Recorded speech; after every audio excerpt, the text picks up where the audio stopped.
et qu'ensuite elle choisisse une autre reine meilleure que celle-là. Oh oui, oui. Qu'il en soit fait ainsi. Nommez des officiers dans toutes les provinces afin qu'ils choisissent et amènent les plus jolies filles au palais. Et que la jeune fille qui vous plaira devienne la reine, à la place de Vashti. Tu parles d'or, Aman. Je te nomme Seigneur Aman, supérieur à tout prince. Je te charge de réaliser mes désirs. Chacun s'inclinera devant lui et lui devra le respect. Maintenant, va t'assurer que la reine soit bannie du palais et part en quête d'une autre reine. Je ne fais pas confiance à Aman. Moi, je ne lui confierai pas ma voiture. Ni ma montre. Voiture? Montre?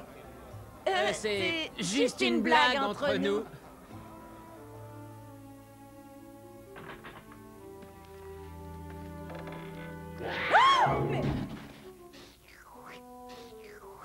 Derek, voyons, mais fais quelque chose.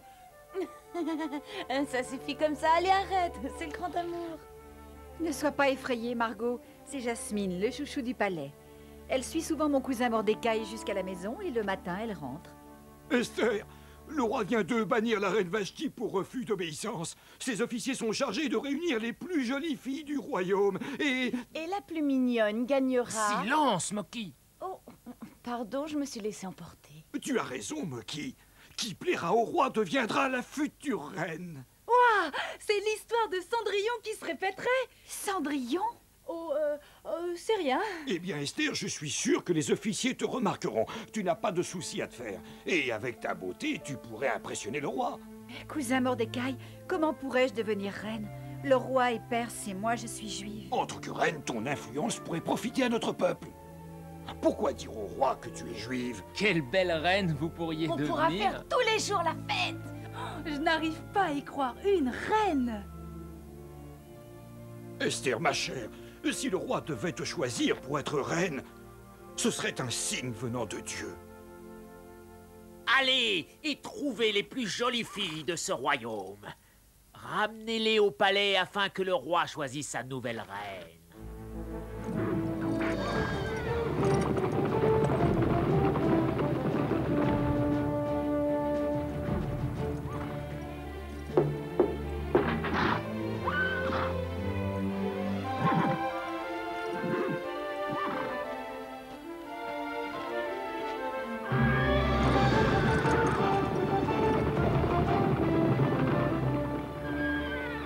Ouvrez, un officier du roi Assuérus. Nous sommes chargés de réunir les plus jolies filles du royaume. C'est parmi elles que le roi choisira la nouvelle reine.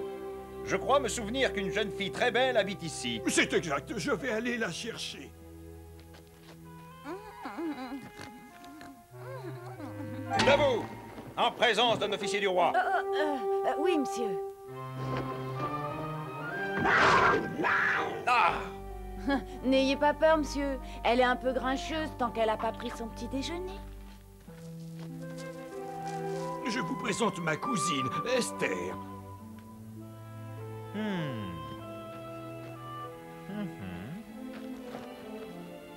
Ouais, elle mérite d'être candidate. Allez, montez dans le chariot. Si vous n'êtes pas choisi, on vous ramènera chez vous.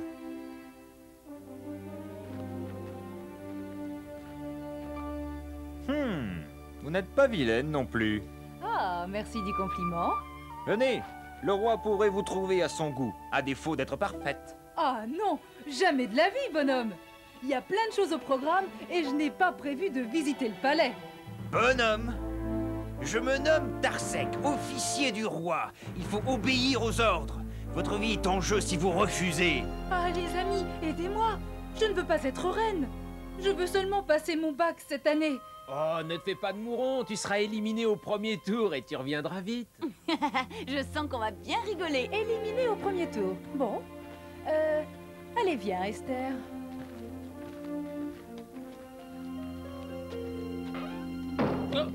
Pouvons-nous attendre avec vous le retour de Margot à la maison? Oui, ça ne va pas être très long. Vous êtes les bienvenus dans ma maison.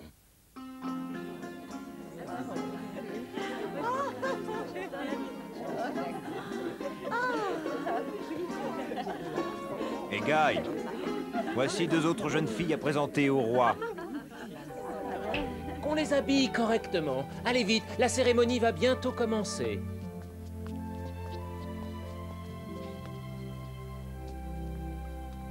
Je dois reprendre mon service au palais, mes amis.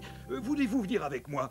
Si vous le voulez, je peux vous faire engager aux cuisines. Vous serez près de Margot. Merci de votre proposition. Je sens que je vais apprécier la cuisine de Sa Majesté. Ah, allons-y.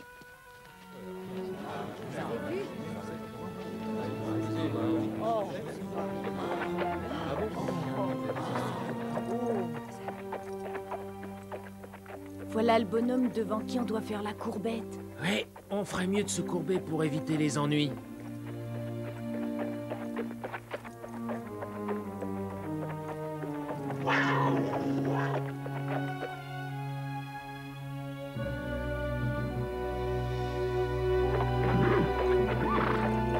Vous n'avez pas l'air d'être les meilleurs amis du monde. Mordecai, si ses yeux avaient pu vous foudroyer, vous seriez mort. Oh, ça n'est rien. Nous n'avons qu'une légère divergence d'opinion.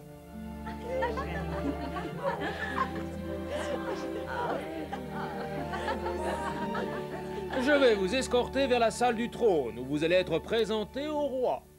Cependant, n'approchez pas de Sa Majesté avant d'être appelé. Si le roi tend vers vous son sceptre d'or, posez les doigts très légèrement sur son extrémité. Si vous ne le faites pas, vous auriez à répondre de cet acte. Le roi vous condamnerait à mort. Oh, non!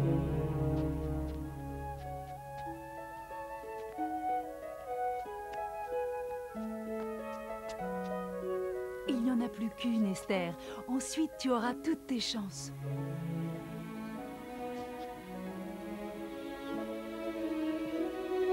À toi, Esther.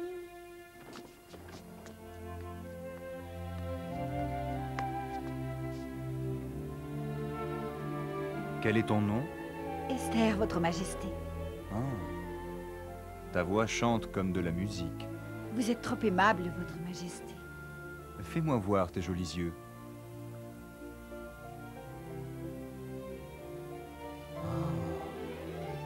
La douceur d'une tourterelle.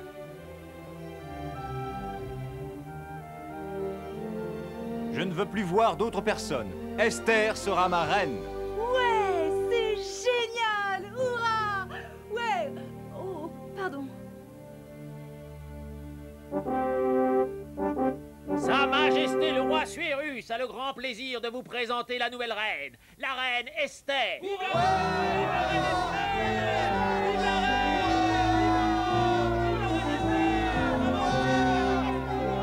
Trois jours de fête pour célébrer cet événement. Que la fête commence. Écoute-moi, pendant la cérémonie, le roi et ses gardes boiront sans doute beaucoup de vin. Il nous sera alors facile de nous débarrasser de ce tyran. Oui, je crois que le moment sera bien choisi. Vous avez entendu ça? Qui sont ces types-là? Ce sont les chambellans attachés au palais, des traîtres envers le roi. Mais le roi doit être prévenu. Oui, il faut que je prévienne Sa Majesté. Mais je ne peux pas l'approcher sans être convoqué. Ah, oui, je vais aller voir la reine Esther. Elle pourra lui raconter. Bien sûr.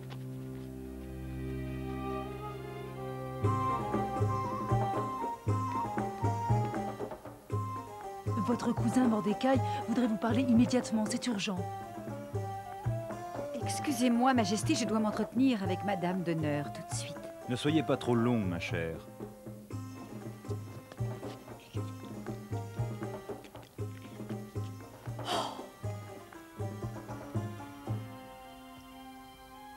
Esther, ma reine, je devine votre trouble. Que se passe-t-il?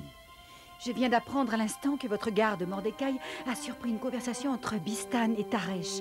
Ils conspirent contre vous et veulent vous tuer pendant la cérémonie. Depuis quelque temps, je sentais grandir leur déloyauté. Un poignard planté dans mon dos gâcherait la cérémonie. Je vais prendre des mesures pour que rien ne se produise. Aman! Votre Majesté. Que les gardes fouillent le palais. Trouvez Bistan et Taresh et qu'on les arrête. Qu'on prépare la potence. À vos ordres, Majesté.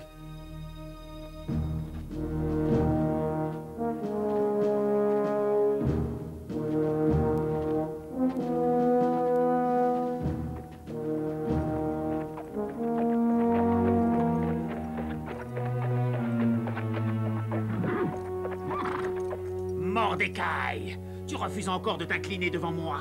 je suis le deuxième personnage du royaume, et tout le monde doit s'incliner devant moi, même toi. Je suis juif, Haman. Et les juifs ne s'inclinent que devant leur Dieu. Prends garde, Mordecai. Si tu me refuses le respect, tu pourrais bien envisager de t'incliner devant le gibet.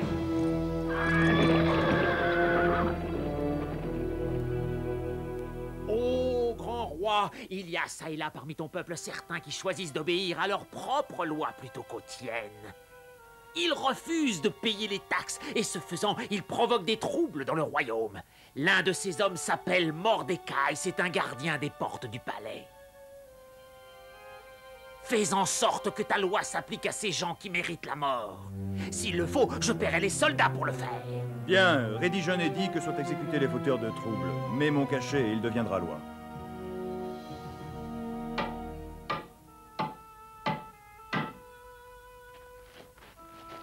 Tous les Juifs de la cité royale de Shushan et des provinces du royaume du roi Assuérus seront rassemblés et pendus à la potence par ordre d'Aman, commandant en second du roi Assuérus. Qu'est-ce qu'on...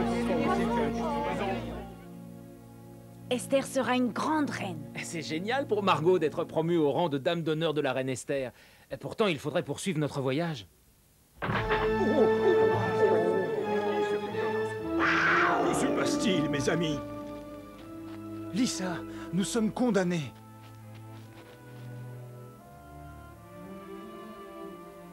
Oh, je suis la cause de ce qui arrive à notre peuple. Cet édit est dirigé contre moi.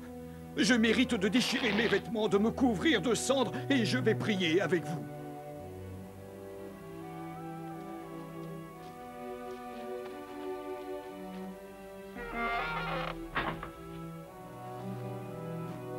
Écoutez, vous devez prévenir votre amie Margot et fuir, car vous n'êtes pas perse, et comme vous êtes les hôtes de ma maison, vous êtes en danger. Ça veut dire quoi, déchirer ses vêtements et se couvrir de cendres? C'était une coutume à l'époque. Quand les choses tournaient mal et qu'on condamnait à mort, le peuple s'habillait pauvrement et se mettait des cendres sur la tête.